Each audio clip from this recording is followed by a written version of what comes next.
nous avons tous la responsabilité redoutable de faire de la Côte d'Ivoire une nation unie, pacifique, fraternelle, soucieuse de son développement pour le meilleur avenir de tous ses enfants. Félix Houphouët-Boigny.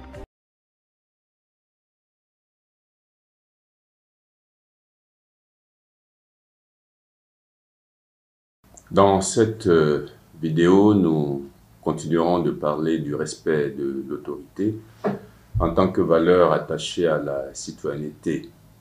Nous en parlerons relativement à deux derniers points qui sont très importants et qui facilitent l'exercice de l'autorité. Le premier point concerne la personne qui exerce l'autorité. Il est vrai que l'autorité est attribuée par la loi, l'autorité peut être attribuée par le juge, peut être attribuée par les traditions, par les religions, etc. Et normalement, l'exercice de l'autorité dans l'intérêt du bien commun doit entraîner naturellement l'obéissance de ceux sur lesquels cette autorité s'exerce. Mais il est tout aussi vrai que la personne qui exerce l'autorité, si elle incarne la dignité de cette autorité, on est plus enclin à lui obéir. Expliquons un peu cela. C'est-à-dire que lorsqu'on a une fonction d'autorité, cette fonction elle-même recèle de la dignité. C'est-à-dire que cette fonction comporte du prestige, cette fonction est entourée d'une aura, cette fonction est aussi entouré de beaucoup d'honneur. Et il y a une dignité qui est attachée à la fonction d'autorité. Un chef de famille est respecté, un ministre est respecté, un juge est respecté, un directeur de l'administration centrale est respecté. Tout ça, il y a une dignité attachée à ces différentes fonctions d'autorité. Et cette dignité appelle la déférence, appelle le respect et appelle l'accomplissement de ce qui est décidé par l'autorité. Mais il y a un aspect qui est fondamental.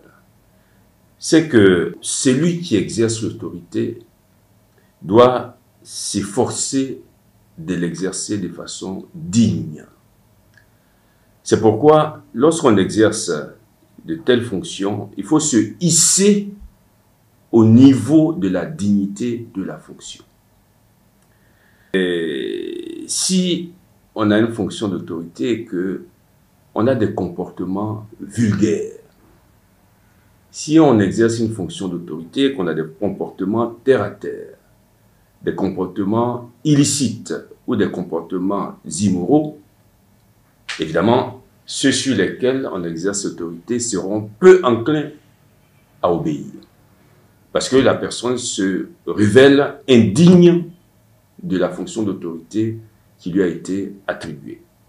C'est pourquoi il est important, quelle que soit l'autorité qu'on exerce, de faire un effort pour se hisser au niveau de la dignité de cette autorité et de l'exercer dignement. Cela va faciliter grandement l'acceptation de ceux sur lesquels l'autorité s'exerce, des ordres qui sont donnés.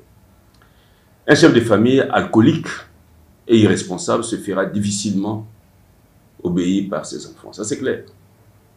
Un chef de service qui a des comportements peu vertueux, et ça peut dire, et des comportements indignes, ses subordonnés seront peu enclins à lui obéir. Et on peut multiplier les exemples. Je crois que ces deux-là suffisent à voir que la fonction d'autorité qu'on exerce requiert de la part de celui à qui cette fonction est exercée un effort de se hisser au niveau de la dignité de cette fonction d'autorité. Et un deuxième point qui est aussi important, nous l'avons déjà dit dans d'autres vidéos, c'est que les personnes sur lesquelles l'autorité s'exerce ne sont pas les esclaves de celui qui exerce l'autorité. Ce qui exige le respect de ceux sur lesquels on exerce l'autorité. Parce que, nous l'avons déjà dit, tous nous partageons une chose qui est commune à tous les hommes, c'est la dignité. Personne n'a trois yeux. personne n'a trois bras, personne n'a 4 pieds, etc. etc. Ça peut arriver, mais ça, ce sont des déformations du point de vue morphologique. Mais nous avons tous la même dignité, quelle que soit la race, la couleur, les fonctions, etc., la fortune, la dignité est partagée de la même manière par tous les hommes. Et c'est pourquoi ceux qui exercent l'autorité doivent respecter ceux sur lesquels l'autorité s'exerce. On donne des ordres, c'est vrai.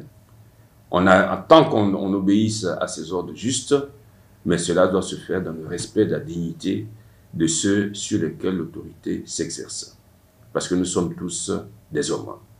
Et la position, j'allais dire entre guillemets, d'infériorité sociale, parce que celui qui reçoit des ordres et les exécute est du point de vue social, on peut le dire, entre guillemets, dans une position inférieure par rapport à celui qui donne les ordres. Mais cela ne rend pas celui qui donne des ordres plus homme ou meilleur homme de celui qui doit lui obéir. Parce que nous avons tous la même dignité. C'est pourquoi nous devons nous efforcer, en tout cas pour ceux qui exercent l'autorité, de respecter la dignité de ceux sur lesquels ils exercent cette autorité. Et donc, avec cela, nous avons fini les 3 vidéos consacrées au respect de l'autorité, qu'on peut résumer ainsi.